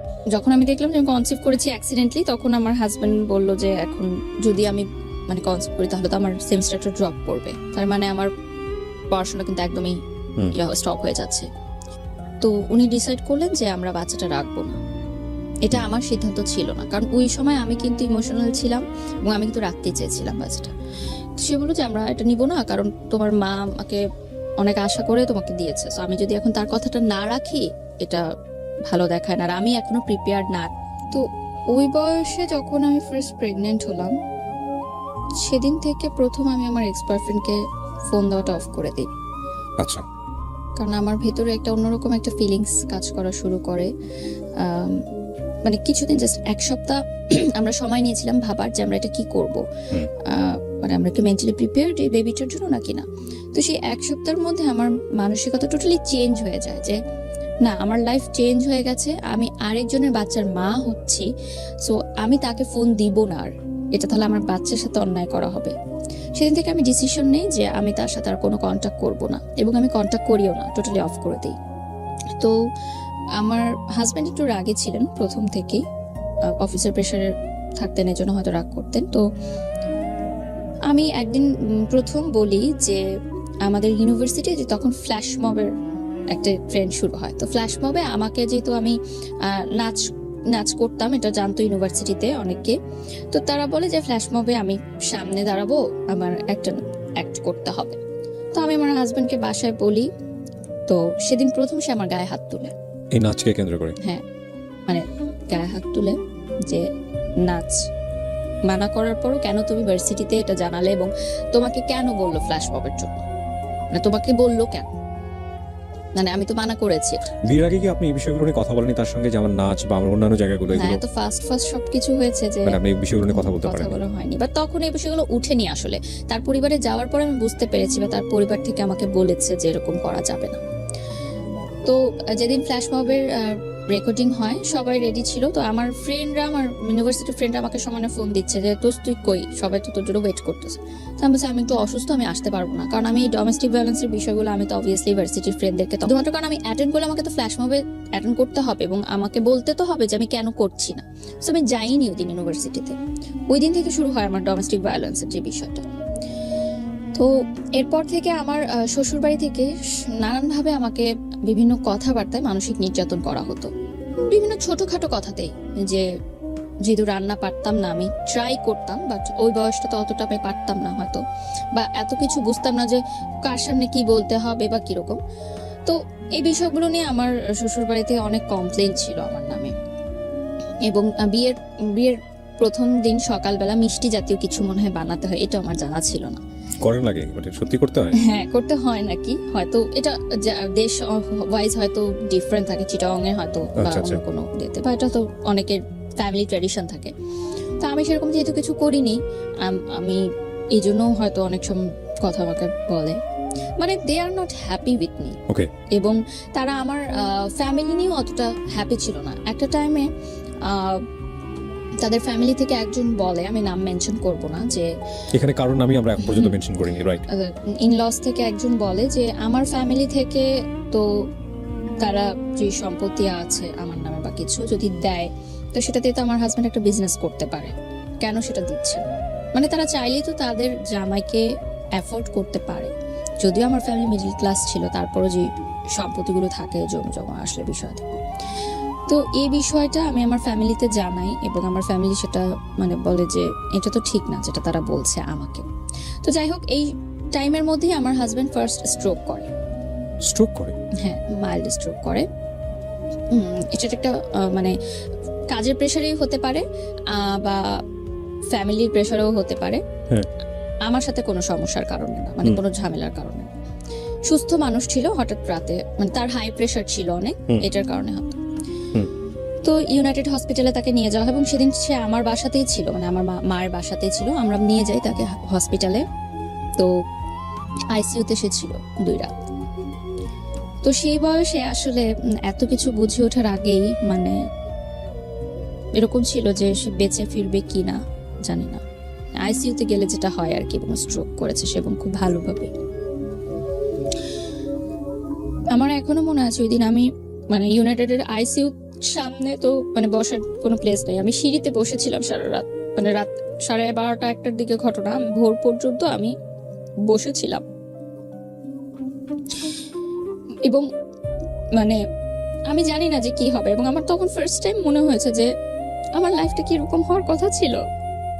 আমার সাথে যে ফ্রেন্ডরা যারা এখন ফুচকা খাচ্ছে, প্রেম করছে, মুভি দেখতে যাচ্ছে, গান শিখছে, ফ্রেন্ডদের সাথে হ্যাং আউট করছে, সুন্দর সুন্দর কাপড় পরছে, আমি আইসিইউর সামনে এইভাবে বসে আছি। এটা তো আমার লাইফ হওয়ার কথা ছিল না। আমি তো আমার লাইফটাকে এভাবে দেখতে চাইনি, এবং সেটা আমার ভুলের জন্যই। কিন্তু আমি কিন্তু কাউকে ব্লেম করতে পারবো না, যেটা তাদের ভুলের জন্য। আমার লাইফ কিন্তু আজকে আমার ভুলের জন্যই এমন। তো ভোরের দিকে আমার দেবর এসে আমাকে একটা জুস কিনে দিল, জুস খেলাম, কারণ আমিও নিজে অসুস্থ হয়ে যাচ্ছিলাম আসলে ওই সময়টায়। তো যাই হোক, দুপুরের দিকে ডক্টর আসে, ইউনাইটেডের 2টার সময় ডক্টর আসে আবার দুপুরবেলা চেক আপ করার জন্য। তখন বলে যে আপনার হাজবেন্ড ঠিক আছে, কারণ কোনো চিন্তার বিষয় নেই, ওনাকে আমরা HDR বা কি যেন একটা বলে ওখানে ট্রান্সফার করে দিচ্ছি, কালকে ডিসচার্জ হয়ে যাবে। তো গেল আরেকটা ধাক্কা গেল আমার লাইফের উপর দিয়ে। তার কয়েক মাসের মধ্যে আমার হাজবেন্ডের আরেকটা জটিল রোগ ধরা পড়ে, এবং সেটা বেশ জটিল ছিল। আমি এখন বলতে পারবো না, হয়তো স্ক্রিনে তার হয়তো কোনো ক্ষতি হোক, ঠিক আছে, আমরা জানতে চাই না। যেটার কারণে তার খাওয়া দাওয়ার অনেক রেস্ট্রিক্টেড হয়ে যায়, এবং এটা বাই জেনারেশন ছিল এই রোগটা। তো দেখা যায় যে খুব পরিমিত হয়ে যায় তার লাইফ স্টাইলটা, এবং একটা অপারেশন হয়, মেজর অপারেশনের পর তার বেশ কয়েকদিন বেড রেস্টে থাকতে হয়। তো তখন কিন্তু একটা ডিস্টেন্স ক্রিয়েট হয়, মানে হাজব্যান্ড ওয়াইফের যে রিলেশনটা থাকে সেটার ব্যাপারে ডিস্টেন্স ক্রিয়েট হয়। প্রায় 1 বছর এর মতো ছিল সেটা। 1 ইয়ার। এবং এমনও ছিল না যে এর আগেও খুব বেশি মানে ভালো ছিল, সুখকর ছিল ওই লাইফটা। তারপরও 1 বছরের ডিস্টেন্স আমার মনে হয় যে অনেক কিছু চেঞ্জ হয়, কারণ একটা হাজবেন্ড এটা খুবই ইম্পর্টেন্ট। তো ইভেন যদি বন্ডেজটা না থাকে, হ্যাঁ, আমি একটা মানুষের সঙ্গে স্টে করতেছি, একই বিছানায় ঘুমাচ্ছি না, হোয়াট ফর, রিজনটা কি? আপনি যদি একটা মানুষের সঙ্গে স্টে করেন, ওই মানুষটার পারপাস আপনি সার্ভ করতেছেন, ইটস আ রিলেশনশিপ, লাইক সে আপনার কিন্তু সম্পর্কের জায়গা থেকে হাজব্যান্ড, কিন্তু এই মানুষটার আপনি পারপাসই ছিল এই মানুষের কাছে আসা যে আমি এক ধরনের রিমেডি চাই আমার পাস্ট লাইফে। ইট ইজ নট, মানে অ্যাকচুয়ালি কাজ করতেছে না। সেকেন্ড হচ্ছে যে ওখানে গিয়েও আপনি আপনার জায়গা থেকে যেটা চেয়েছিলেন সেভাবে হচ্ছে না, হ্যাপি না। থার্ডলি হলো যে সম্পর্কের জায়গাটা, স্বামী স্ত্রী যে সম্পর্কের জায়গাটা, ইট ইজ নট সাউন্ড। এখন সবকিছু মিলায়ে দ্য এম ইজ 0, মানে আলটিমেটলি নেক্সট ডে ইজ 0। তাহলে আমি এই মানুষের সঙ্গে স্টে কেন করছি? মানে তাকে আমি তো ভালোবাসি না। সো দেখেন সম্পর্কটা কতটা জটিল জায়গায় চলে গেছে। তারপরে মানে সেই সময় মনে হয়েছে যে that was a wrong decision, যে আমার এই বয়সে বিয়ে করলাম, একজনকে ভুলার জন্য আরেকজনের উপর নির্ভরশীল হলাম, এবং তাকেও আমি ভালোবাসতে পারছি না। তো আপনি যখন এই রিলেশন, মানে হাজবেন্ড থাকা অবস্থায় আপনার এক্স বয়ফ্রেন্ডকে ফোন দিচ্ছিলেন, এক্স বয়ফ্রেন্ড তো আপনার জায়গা থেকে আমি বলতে পারি না, কারণ তখন আপনি তাকে লাভ করে চলেছেন, বাট তার জায়গা থেকে কি সেটাও আমরা জানি না। সো ও কি বলতো, ও কি বলতো যে তুমি সংসার করো ঠিক মতো, এটাই বলতো, বা ও বলতো না যে ব্যাক করো বা কোনো কিছু? তখন ওর সাথে ওই মেয়েটার সম্পর্ক কি, কেমন চলছিল? একটা টুইস্ট আছে, যে মেয়েটার কারণে আমাকে ছেড়ে গেছিল, আমার বিয়ের পরই সেই মেয়েটা একটা প্রবাসী ছেলেকে বিয়ে করে মানে বিদেশে চলে যায়। তারপরও এই ছেলেটা আপনার বিয়ের পরে আপনাকে আর কোনো প্রকার, মানে সে কখনো কল করতো না? তার জায়গাতে সে কিন্তু আমার কাছে কিন্তু কষ্ট পেয়েছে। হ্যাঁ, কষ্ট পেয়েছে, কিন্তু আপনার ধরেন এই কষ্টের জায়গাটা থেকে কিছুটা রেমেডি চাইলে আপনাকে নক দিতে পারতো, নিতে পারতো, কিন্তু সে সেটা নাইনি। কারণ তখনও কিন্তু আমি উইক ছিলাম ইমোশনালি তার জন্য, বাট সে চেয়েছে যে আমার সংসারটা নষ্ট না হোক। ডেফিনেটলি অনেক শেখার আছে আজকের এই গল্প থেকে, বিলিভ মি। বলেন তারপরে যেটা হয় যে ওই বয়সটায় না এত কিছু আমি বুঝতাম না যে হার্টের পেশেন্টকে কিভাবে ট্রিট করতে হয়, বা এই ধরনের জটিল রোগের পেশেন্টকে কিভাবে ট্রিট করতে হয়। তো যাই হোক, তারপর একটা সময় সিদ্ধান্ত হলো যে আমরা আলাদা থাকবো, মানে আমার ভাসুরের বাসায় একসাথে না থেকে আমরা আলাদা থাকবো, কারণ ওখানে রুমেরও সংকট ছিল এবং তার ছেলেমেয়েরা বড় হয়ে যাচ্ছিল। আমার হাজবেন্ডের এরকম প্রবলেম ছিল, জটিল রোগ ছিল। তো আমরা চেঞ্জ করে নতুন বাসা নিব। তখন আমার হাজবেন্ড বলে যে একা কোনো বাসায় তোমাকে রেখে আমি মানে অফিসে যাব, সেটা আমার জন্য টেনশন হয়। তো আমার মায়ের বাড়িতেই আমরা একটা ফ্ল্যাটে ভাড়া থাকতাম, বাট আমার মা বাবা কখনোই সে ভাড়াটা নেননি। মানে এলাকার মানুষ হয়তো বুঝতো যে ঘর জামাই, কিন্তু আসলে সেটা না। আমার মা নিতেন না, কারণ মা জানতেন যে খুবই লিমিটেড আয় তার, সো এখানে ভাড়াটা কিভাবে নিবে, আমারই তো সন্তান থাকছে। বাট আমার রান্না আলাদা হতো এবং মা আমার পার্সোনাল লাইফে কোনো ইন্টারফেয়ার করতো না। মানে আমি আমার সংসার একদম টোটালি আলাদাই করতাম, আমার মা আমার মার মতো ছিল। তো ডোমেস্টিক ভায়োলেন্স কিন্তু কন্টিনিউ তখনও। সে একটু সন্দেহ প্রবণ ছিল। মানে আমি যে ইউনিভার্সিটিতে যেতাম, আমার মানে ছেলের বন্ধু ছিল না, কিন্তু আমার গ্রুপ স্টাডিজের কারণে প্রাইভেট ইউনিভার্সিটি যেটা হয় যে গ্রুপ করে দেওয়া হয় এবং আমাদের কিন্তু কন্ট্যাক্ট করতে হয় ফেসবুকে বা থ্রুতে। পড়াশোনার কাজেও কিছু ছেলেদের সাথে আমার কথা বলতে হয়, সেটাও তার অতটা পছন্দ ছিল না। আমার শ্বশুরবাড়িরও পছন্দ ছিল না যে আমার ছেলেদের সাথে পরিচয় থাকে। তো ওই যে আমার বয়ফ্রেন্ডের একটা বেস্ট ফ্রেন্ড ছিল, যার কথা বলছিলাম, তার সাথে কিন্তু আমার কন্টিনিউ সম্পর্ক, কারণ সে আমাকে একটা সময় হেল্প করেছে ইনফরমেশনগুলো দিয়ে। সো তার প্রতি কিন্তু আমি কৃতজ্ঞ। তো সে মালয়েশিয়াতে পড়াশোনা করতে চলে যায় হায়ার স্টাডির জন্য, গ্রাজুয়েশনের জন্য। তো সে এত বছর পর মালয়েশিয়া থেকে যখন ব্যাক করে, সে বলে যে আমরা চলো দেখা করি। তাকে আমি জাস্ট ভাই ডাকতাম এবং সে আমাকে ছোট বোনের মতো করতো। তো তার সাথে দেখা হয় এত বছর পর, মনে হয় যে আমি মন খুলে কথা বলতে পারছি, আমার কথাগুলো বলতে পারছি। যদি আমার কোনো ফ্রেন্ড ছিল না, আমি বারবার এই কথাটা মেনশন করছি যে ফ্রেন্ড থাকলে হয়তো আমি অনেক কিছু শেয়ার করতে পারতাম এবং অনেক ভুলগুলো আমি শুধরাতে পারতাম, যেহেতু আমি প্রচুর ইন্ট্রোভার্ট ছিলাম। এবং কলেজ চেঞ্জ হওয়ার কারণে আর আমার সব ফ্রেন্ডরা ইডেনে ভর্তি হয়, আইইউবিতে কেউ ভর্তি হয় না। সো নতুন পরিবেশের কারণে ওটা ফ্রেন্ডশিপটা হয়ে গড়ে ওঠেনি। তো তারপর যেটা হয় যে আমার শ্বশুরবাড়ি থেকে বলে যে আমি প্রাইভেট ইউনিভার্সিটিতে পড়তে পারবো না, পড়লে আমাকে কোনো সরকারি কলেজে পড়তে হবে। না, কিন্তু আড্ডার জায়গায় ছিলেন আপনি, ছেলেটার সঙ্গে আপনি আড্ডা দিবেন, হ্যাঁ, ওটা বলছি। তো এই কথাগুলো আমি তাকে বলি যে আমার শ্বশুরবাড়ি থেকে আমার নাচ বন্ধ করে দিয়েছে, এখন আমার পড়াশোনা নিয়েও প্রবলেম করছে। তো ভাইয়া সবসময় বলে যে না, এখন তোমার বিয়ে হয়ে গেছে, এখন তোমাকে অনেক কিছু মেনে চলতে হবে, তুমি এভাবেই চলো। দেখো শ্বশুরবাড়ি যেভাবে বলে অ্যাডজাস্ট করে চলো, অ্যাডজাস্ট করে চলতে হয়, সব মেয়েদেরই ভাবে চলতে হয়। উনি সবসময় আমাকে বোঝাতো। তো উনি আমাকে কিছু চকলেট দেয়, মানে বিদেশ থেকে আসলে তো চকলেটই গিফট নিয়ে আসে। তো আমি যখন বাসায় এসে আমার হাজবেন্ডকে বলি যে উনি এসেছিল, আমাকে চকলেট গিফট করেছে, তখন ওই যে ডোমেস্টিক ভায়োলেন্স শিকার হই আমি। তো এটা না আমার কাছে মনে হচ্ছিল যে এটা কেন হচ্ছে, এটা তো আসলে হওয়ার না। বাবা আপনার গায়ে হাত তুলতো কখনো? ওই যে প্রেম করার কারণে তুলেছে, এছাড়া কখনো তুলতেন। আমার বাবা কখনো তুলেননি, মা তুলতেন। তো সেটা কিন্তু আমার দোষে, ঠিক আছে, বাট ওরকম না। কিন্তু পরবর্তীতে কিন্তু সন্তান কিন্তু সন্তানই, সবাই ছোটবেলায় মার খেয়েছে বাবা মার হাতে, ওইটা কিন্তু ডোমেস্টিক ভায়োলেন্সের পর্যায়ে পড়ে না। যদি না এক্সট্রিম হয় তখন আমরা সেটাকে কিন্তু বলতে কজ পারি। কি ছিল? মানে আপনি ওর সঙ্গে দেখা করেছেন এই কারণে? হ্যাঁ, দেখা করেছি, এই জন্য সন্দেহ করতো আপনাকে? সন্দেহপ্রবণ ছিল, কারণ আমি ছোট ছিলাম তার চেয়ে বয়সে, এই জন্য হয়তো। এবং আমার তখন ফেসবুকে প্রচুর ছেলেরা আমাকে নক দিত, কারণ আমাকে দেখে বোঝা যেত না যে আমি ম্যারিড। এবং ইউনিভার্সিটিতেও ছেলেরা নক দিত, কারণ ওই বয়সটায় আসলে আমি যে ম্যারিড ওরকম একটা লুকও আমার ছিল না আসলে যে আমি ম্যারিড। তো সব দিক থেকে সমস্যা বলছিল যে আমি পড়াশোনা করতে পারবো না, আমি ইউনিভার্সিটি যেতে পারবো না, কারণ ইউনিভার্সিটি গেলেই আমি দেখা যাবে বাইরে যাচ্ছি। মানে এটা আপনার বাড়িতে বসেই এই ঘটনা? কিন্তু আমার মা বাবা বা ফ্যামিলিকে আমি কখনো এগুলো বুঝতে দেইনি, মানে এই জায়গাগুলোতে ইন্টারফেয়ার করতে দেননি যে আমার সংসারের জীবনে? আমার যে প্রেগনেন্ট, তারপর আমি বলবো যে মানসিকভাবেও অনেক আমাকে হ্যারাস করা হতো। আমার শ্বশুরবাড়ির লোকজনের নানান মন্তব্যে আমি প্রচুর কষ্ট পেতাম মানসিকভাবে। সেই কথাগুলো আমি এখন হয়তো বলবো না, কারণ তাদের একটা সোশ্যাল স্ট্যাটাস আছে, বাট খুবই কষ্টদায়ক। অ্যাকচুয়ালি বোথ সাইড থেকে বিষয়টা ম্যাচ ছিল না।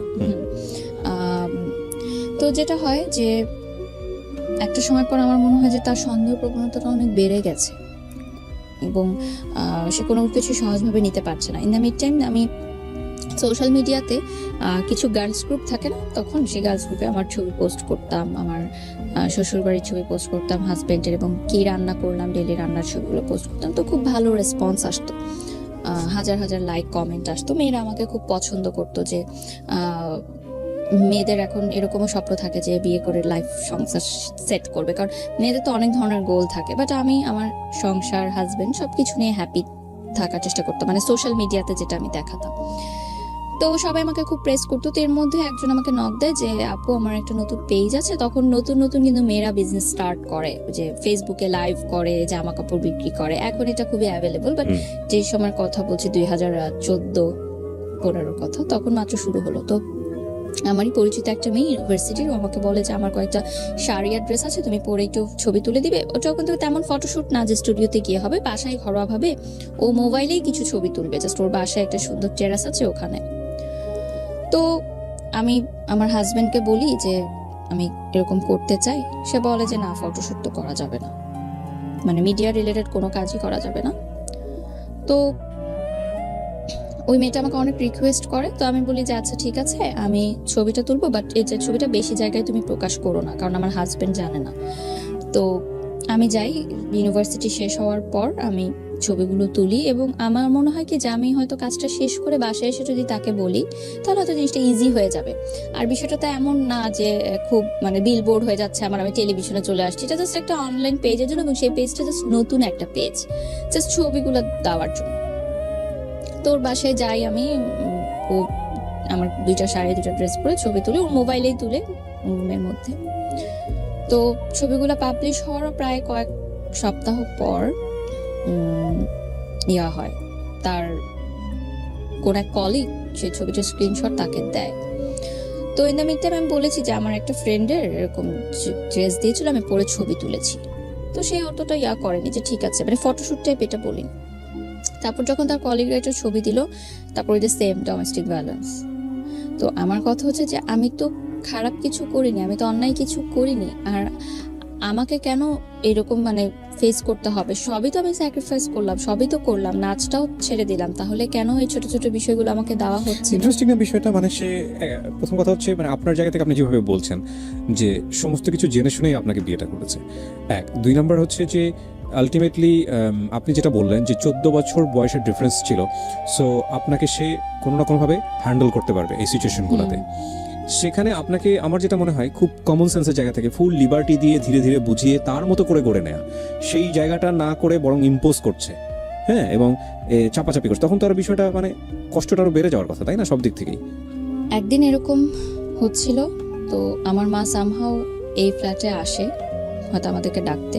তো গেটটা খোলা ছিল, তো সে দেখে যে আমার হাজবেন্ড এটা করছে, গায়ে হাত তুলছে।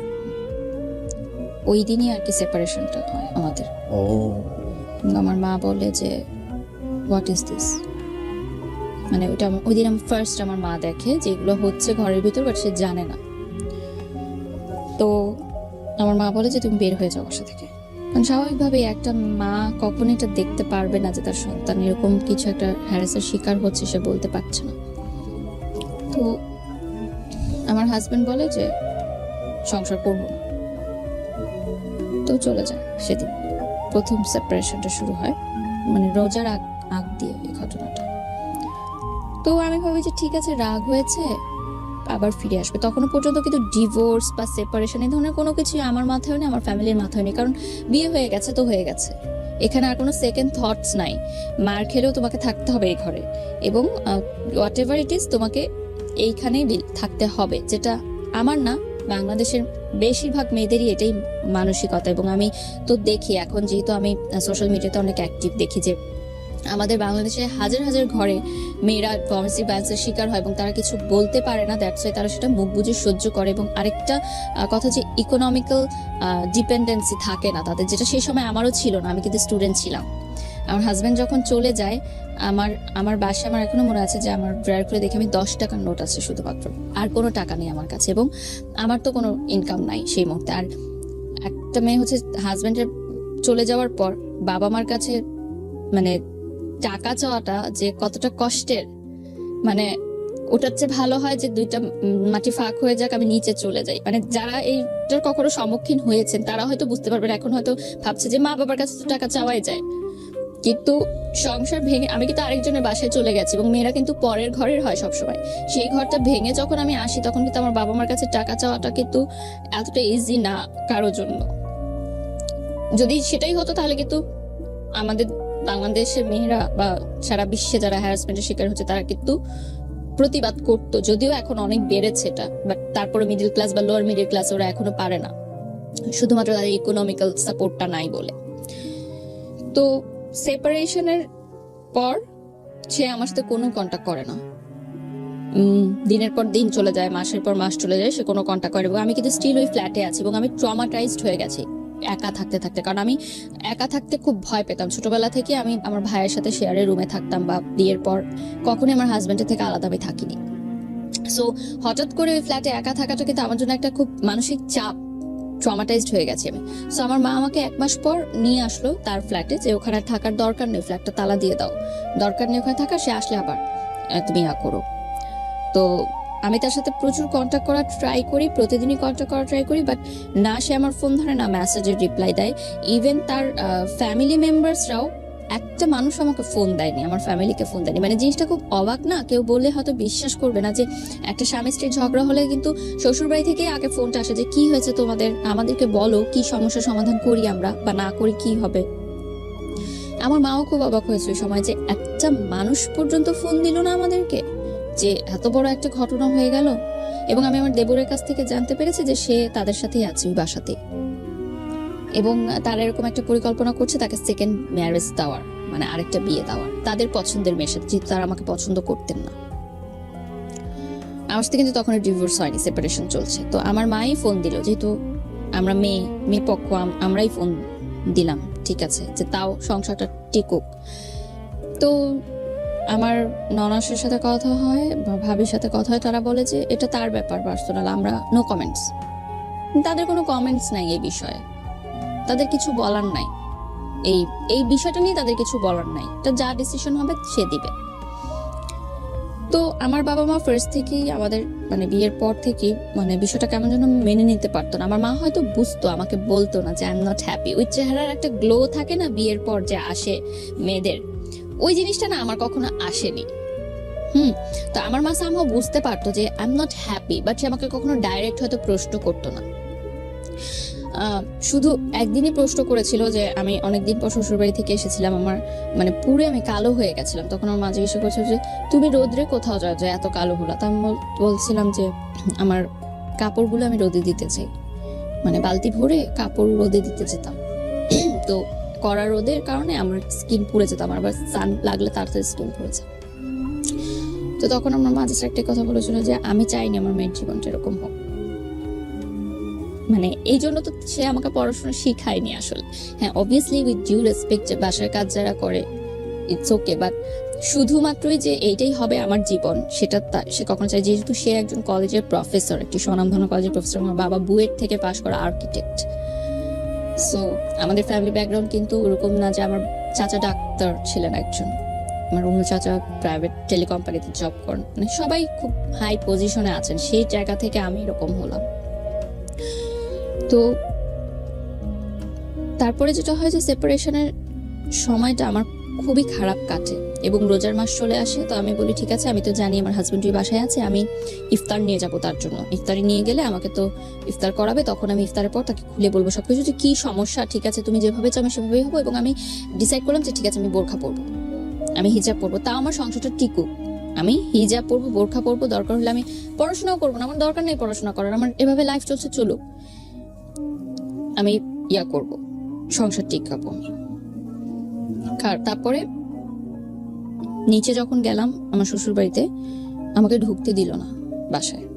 তা আমি দারোয়ানকে ইফতারের ভাটিগুলো দিয়ে আমি তার পাশের গুলিতেই ছিলাম, যে হয়তো আমাকে ফোন দিবে, অ্যাটলিস্ট আজানের আগে তো ফোন দিবেই। কারণ আমরা মানে একটা আননোন পার্সনও যদি ইফতারের সময় আপনার দরজায় আসে, আপনি কি করবেন? তাকে ইফতারি করতে দিবেন, সে যতই খারাপ মানুষ হোক না কেন। আপনি তাকে 1 গ্লাস পানি দিবেন, ইফতার করতে দিবেন রোজা ভাঙার জন্য। মানে এখনো এই যে রমজান মাস চলছে, আমার রোজা রেখে বলতে খুব কষ্ট হচ্ছে, তারপরও বলছি যে রোজার মাসটা আসলে আমার একদম ভালো লাগে না। সবাই বলে যে সবাই অপেক্ষা করে মাসের জন্য, কিন্তু এই মাসটা আসলে আমি ভালো থাকতে পারি না। আমার এখনো মনে পড়ে যে উত্তরা হাই স্কুলের উল্টা দিকে যে ফুটপাতটা আছে উত্তরাতে, আমার শ্বশুর বাড়ি ওই সেক্টরে ছিল। আজান দিচ্ছে, আমি তখনও বসা, আমি ফোনের অপেক্ষা যে আমাকে ফোন করবে, ফোন করেনি। আমি ওখানে বসা, আমার কাছে পানিও নাই, সব দোকানপাট, ওখানে কোন দোকানপাট ছিল না। তো ওই যে বিনামূল্যে ইফতার বিতরণ করে না, তারা এসে আমাকে একটা প্যাকেট দিয়ে গেল এবং তারা গাড়ি দিয়ে যাচ্ছিল, প্যাকেটটা ছুড়ে দিয়েছে আমাকে, এসে দেয়ও নিয়ে। সো দ্যাট টাইম আমার মনে হয়েছে যে আমার লাইফ কোন পর্যায়ে চলে গেছে, যে আমি রাস্তায় বসে আছি, আমাকে ইফতারের প্যাকেট ছুড়ে দিয়ে চলে গেল। মানে আমি কি ভিখারির পর্যায়ে চলে গেলাম? আমার জীবনটা তাহলে কোথায় গেল? এবং আমার হাজবেন্ড, যার সাথে আমি 3-3.5 বছর সংসার করেছি, তার কি একটু বাদলো না যে আমি ইফতারটা করেছি কিনা, পানিটা খেয়েছি কিনা? মানে কি এমন হলো যে এতটা নিষ্ঠুর হয়ে যায় একটা মানুষ? তো আমি জাস্ট পানির বোতল থেকে পানি খাই, আমি ইফতারটা খাই না, আমি চলে যাই বাসায় গিয়ে আমি আমার মাকে বলি যে হ্যাঁ আমি ইফতার করেছি। আমি কিন্তু এগুলো বলি না, বললে আমার মা সেটা নিতে পারবেন না। আমি না ছোটবেলা থেকে সবসময় চেয়েছি যে আমার প্রবলেমগুলো আমার মধ্যেই থাকুক, কারণ আমি ছোট থেকে দেখেছি আমার মা অনেক কষ্ট করে আমাদেরকে আয় করে, চাকরি করে, টিউশনি করে আমার ভাইকে আমাকে বড় করেছে, এবং যৌথ পরিবার ছিল, অনেক মানুষ ছিল, সবার মধ্যে থেকে আমাদেরকে ভালো রেখেছেন। তা আমি চাইনি যে এক্সট্রা কোনো হ্যারাসমেন্ট, মানে তাকে হোক, তার কোনো চিন্তা হোক আমাকে নিয়ে এক্সট্রা। এই জন্য আমি তাকে কখনো এগুলো শেয়ার করতাম না। তো তারপরে আমি তাকে ফোন দিয়ে বলি যে আমি কি অপরাধ করলাম যে এরকম হয়ে যাচ্ছে। ইন দ্য মিড টাইম আমার স্কুল, মানে ইউনিভার্সিটির একটা ফ্রেন্ড আছে, ও চিটাগং এর ছেলে ছিল। আমার শ্বশুরবাড়ি যেহেতু চিটাগং এ, ও আমাকে বলে যে দোস্ত, আমার কেন যেন মনে হচ্ছে এখানে বিষয়টা একটু অন্যরকম। হ্যাঁ, আমার মনে হয় কি, তুই তো বিয়ের আগে কখনো ওনার সম্পর্কে কোনো মানে হিস্ট্রি জানিসনি। একটা বিয়ের আগে অ্যারেঞ্জ ম্যারেজে ছেলে বা মেয়ের হিস্ট্রি কিন্তু জানাটা খুবই ইম্পর্টেন্ট, যে সে পাস্টে কি ছিল বা কি। সে ফুল পড়াশোনা চিটাগং করেছে, তারপর ঢাকায় এসে চাকরি করতো। সে আমাকে বলে যে আচ্ছা তুই আমাকে একটু ওনার ইউনিভার্সিটির ঠিকানাটা দে, আমি ওই ব্যাচের যে ছেলে মেয়েরা ছিল তাদের কাছ থেকে একটু ইনফরমেশন নেই যে আসলে সে কেমন মানুষ ছিল, মানে হঠাৎ কি এমন হলো এরকম। তো অবাক ঘটনা আমি জানতে পারি যে তার আগেও একটা বিয়ে হয়েছিল। মানে এটা তার সেকেন্ড ম্যারেজ ছিল, যেটা সে আমার কাছে গোপন করেছিল। এবং ওই ইউনিভার্সিটিতে ওই ব্যাচের সবাই এটা জানে, এবং চিটাগং এ তাকে সবাই জানতো যে সে ম্যারিড, ওই মেয়েটার কথা। এবং ওই মেয়েটার কথা আমিও জানতাম। সে আমাকে বলছিল যে তার এক্স গার্লফ্রেন্ড, তার সাথে জাস্ট প্রেম ছিল ইউনিভার্সিটি লাইফে, সেটা পরে ভেঙে গেছে, কিন্তু সেটা যে বিয়ে পর্যন্ত গড়িয়েছে সেটা আমাকে কিন্তু সে বলেনি। এটা আপনি শুনলেন যারা পাশ থেকে, কিন্তু প্রমাণ কি পেলেন? প্রমাণ আসলে কি, আমার মাকে যখন আমি এই ঘটনাগুলো বললাম, এবং আমার ওই ফ্রেন্ডও এসে বললো যে আন্টি আমি এগুলো ইনফরমেশন পেয়েছি তার কাছ থেকে। এবং আমাকে যে মেয়েটার নাম বলেছিল, আমি কিন্তু ওই ফ্রেন্ডকে নামটা বলিনি, যে আমি বলছি তুই জাস্ট ইনফরমেশন নে। ও ইনফরমেশনটা নিয়ে কিন্তু সেম নামটাই আমাকে বললো। তখন কিন্তু আমি যোগসূত্রটা মিলেছি যে ঠিক আছে, কারণ আমি নামটা তাকে ইচ্ছা করে বলিনি, যে আমি জানতে চাইছি যে সেদিক থেকে কি খবরটা আসে। ওরা যেহেতু চিটাগংয়ের স্থানীয় ছিল, তো চেনা জানা ছিল ওর। তো আমার ননাসকে ফোন করে যখন আমার মা বললেন যে এরকম একটা ঘটনা শুনলাম, চিটাগংয়ের লোকে মুখে মানুষ বলছে, সে এত উত্তেজিত হয়ে গেল আমার মার সাথে, এবং মানে এত বাজে ব্যবহার করলো। আমার মা টোটালি অবাক হয়ে গেল, এবং সে বললো যে আচ্ছা আমার মেয়ের নামে যদি আজকে কেউ কোনো কথা বলতো, আমি কিন্তু হেসে ঠান্ডা মাথায় কথাটা উড়িয়ে দিতাম। আপনি যেহেতু উত্তেজিত হয়ে গেলেন, সেটা থেকে আমি আপনার উত্তরটা পেয়ে গেছি যে ঘটনাটা সত্য না মিথ্যা। এবং তার 5 মিনিটের মধ্যে আমার হাজবেন্ড আমাকে ফোন করবে, তুমি পাগল হয়ে গেছো, এই সেই অনেক নানান কথা বলে, যে আমার নামে তুমি মিথ্যা কথা রটাচ্ছ। যাই হোক, বলার পরে আমি তাকে বলি যে ঠিক আছে তুমি ইয়া করো, মানে সেপারেশনের 1 মাস পরের ঘটনা বলছি। 1 মাসের মধ্যে কিন্তু এগুলো হয়েছে, যে রোজার মাসে। তো তখনও রোজা কন্টিনিউ, কিন্তু তো আমি খুব কম খাওয়া দাওয়া করতাম। এর মধ্যে আমি মানে মনে হয়েছে আমার যে আমি আবার কনসিভ করেছি। তো আমি তাকে যখন বলি, এটা দেখা হয়, আমি তাকে বলি যে আপনার সাথে আমার কিছু জরুরি কথা আছে, আপনি করে বলতেন, আমি একটু আপনার সাথে দেখা করতে চাই। তো ওই যে বলতাম যে হাজব্যান্ড ওয়াইফের যে সম্পর্কটা, ওটা প্রায় ছিল না বললেই চলে, বাট একদমই টোটালি ছিল না সেটা তো না। তো কনসিভ যখন আমি করি, তখন আমি চিন্তা করি যে এটা আমার মনে হয় আমার হাজব্যান্ডকে জানানো দরকার, যে মানে ডাউট করছি, তখনও শিওর না। তো সে আমাকে এত মানে খারাপ একটা কথা বলে, যে মানে সে আমাকে বলে যে এই বাচ্চাটা আমার না, এটা হয়তো অন্য কারো। মানে ওই কথাটা আমাকে এতটা হিট করে, সেই মুহূর্তে আমি ডিসিশন নেই যে আমি এই সংসার আর করবো না। তার আগ মুহূর্ত পর্যন্ত কিন্তু আমি এই ডিসিশনটা নেইনি, কিন্তু আমার মনে হয়েছে যে আমার চরিত্র নিয়ে যখন সে কথা বলেছে, তার মানে সে আমাকে ওরকমই মনে করে। মানে সন্দেহের জায়গাটা কোথায় চলে গেছে, যে সে এটা মনে করছে যে আমার পেটে যে বাচ্চা আছে সেটা তার না, এটা অন্য কারো। তো যাই হোক, সামহাও 1 সপ্তাহ পর আমি জানতে পারি যে না, আমি কনসিভ করি, রোজায় আমি কম খেয়েছি, হয়তো এই জন্য হয়তো আমার সার্কুলেটর অফ ছিল, তারপর আমার সেটা ঠিক হয়ে যায়। ও ওকে। মানে আই ওয়াজ নট প্রেগনেন্ট, মানে আমি ডাউট করেছিলাম। এ থেকে কিন্তু আমার একটা সুবিধা হয়েছে যে আমি জানতে পেরেছি যে তার কি ধারণাটা আমার সম্পর্কে। এবং সে আমাকে মানে আরেকটা কথা বলেছে যে তুমি কি দিয়েছো আমাকে, লাইক নাথিং, মানে আমি তাকে কিছুই দেইনি। সম্পর্কের শেষ পর্যায়ে এসে এই জিনিসগুলো খুব কমন। হ্যাঁ, কিছুই এই দেইনি। যোগ বিয়োগ হিসাবগুলো খুব কমন, মানে দুপক্ষই খুব ব্লেম করে যে আসলে তোমাকে পেয়ে আমার লাইফে কি হয়েছে, কিছুই হয়নি, end of the thing is zero, end the thing is মানে আমি জানতাম না যে সূর্য কখন উঠছে, সূর্য কখন ডুবলো, দিনের কোনো হিসাব থাকতো না আমার। মানে আমি এতটা মানসিকভাবে ভেঙে পড়লাম যে প্রথম যাকে ভালোবাসলাম তাকেও পেলাম না। সেই ভালোবাসা ভোলার জন্য যে বিয়েটা করলাম সেটা আমার টিকলো না। তো এত বছর ধরে, মানে 23 ইয়ার্স তখন আমার মানে হবে, আমি নো অ্যাচিভমেন্ট, আমার কোনো ইনকাম নাই। ওই টাইমটাই কিন্তু আমার ফ্রেন্ড অলরেডি ভার্সিটি কমপ্লিট করে মানে অ্যাটলিস্ট কিছু একটা করছে, পার্ট টাইম বা কিছু। আমি সিদ্ধান্ত নিই যে না, এভাবে 5 মাস থাকার পর আমার মনে হয় যে আমি খুব মেন্টালি ডিপ্রেসড, আমি ব্রোক ডাউন এবং আমাকে মুভ অন করতে হবে। তো আমার যে মালয়েশিয়াতে যে আমার ভাইয়া ছিলেন, উনি আমাকে বললেন যে, এবং আমার ফ্যামিলি থেকেও বললেন যে তুমি বিদেশে চলে যাও পড়াশোনা করতে, it will be better for you, মানে মাস্টার্স করতে। কারণ আমার রিলেটিভসরা বাংলাদেশে যেরকম হয়, রিলেটিভদের হাজারো প্রশ্ন, কি হয়েছে, বে কেন এখনো বাপের বাড়িতে থাকে, হাজবেন্ড কোথায়, নিজের ঘরের খাবার নাই, অন্যের অন্য জিনিস নিয়ে ফ্যামিলি প্রোগ্রামে কেন অ্যাটেন্ড করছে না, হাজবেন্ড ওয়াইফ সহ এভরিথিং। অ্যান্ড আমরা যেহেতু স্থানীয় ছিলাম, সো বুঝতো যে আমার হাজবেন্ড আর বাসায় আসে না এই বাসায়। সো এলাকার মধ্যেও কিন্তু একটা কথাবার্তা শুরু হয়ে গেছিল যে মনে হয় মেয়ের তালাক হয়ে গেছে। তখনও কিন্তু স্টিল আমার ডিভোর্স হয়নি। তো সেই সময়টা আমি চিন্তা করলাম যে আমার হাতে কোনো টাকা নেই, আমি কি করব। তো আমার বললাম যে স্কলারশিপ আমি পেতাম। তো আমার লাস্ট স্কলারশিপে যে টাকাটা, আমাকে 3,500 করে টাকা দেওয়া হতো বোর্ড থেকে, সেই টাকাটা আমি তুললাম। তোলার পর আমি মনে করলাম যে আমার মাই বললো আমার ফ্যামিলি থেকে যে নাচের ক্লাসটা আবার কন্টিনিউ করতে। এটা কি মানে তখনও ডিভোর্স হয়নি? না, সেপারেশন। ওকে। কারণ এইভাবে ঘরে থাকলে তো আমি পাগল হয়ে যাবো। আর তখন আমার ভার্সিটি কিন্তু সেমিস্টার শেষ, জাস্ট থিসিস পেপার বাকি, ওটা কিন্তু বাসায় বসেই করতে হচ্ছে আমার। তো নাচের ক্লাস কন্টিনিউ শুরু করলাম। শুরু করার পর তখন আর্নিংটাই আমার কাছে মেইন ছিল। তো বিদেশে যাব পড়ালেখা করতে, এরকম একটা প্রিপারেশন নিলাম। মালয়েশিয়াতে যাব, স্টুডেন্ট ভিসা প্রসেসিং করতে বেশ কিছু টাইম লাগে। সেই টাইমের মধ্যে আমি নাচটা শুরু করি আবার, এবং ফটোশুটও শুরু করি। যে কাজগুলো আমি এর আগে না করে দিয়েছিলাম সেগুলো শুরু করি। একটা কথা এখানে মেনশন করা জরুরি যে সেই সময় মিডিয়ায় কাজ করাটা ইম্পর্টেন্ট ছিল না, আমার জন্য ইম্পর্টেন্ট ছিল টাকাটা। আমার চলতে হবে, আমার টাকাটা লাগবে। এবং আমি স্টুডেন্ট ভিসার জন্য যেই সব প্রিপারেশনের খরচ লাগছে, যাওয়া আসা বা টুকটাক যে খরচ, ওগুলো চাচ্ছিলাম যে আমি দিই।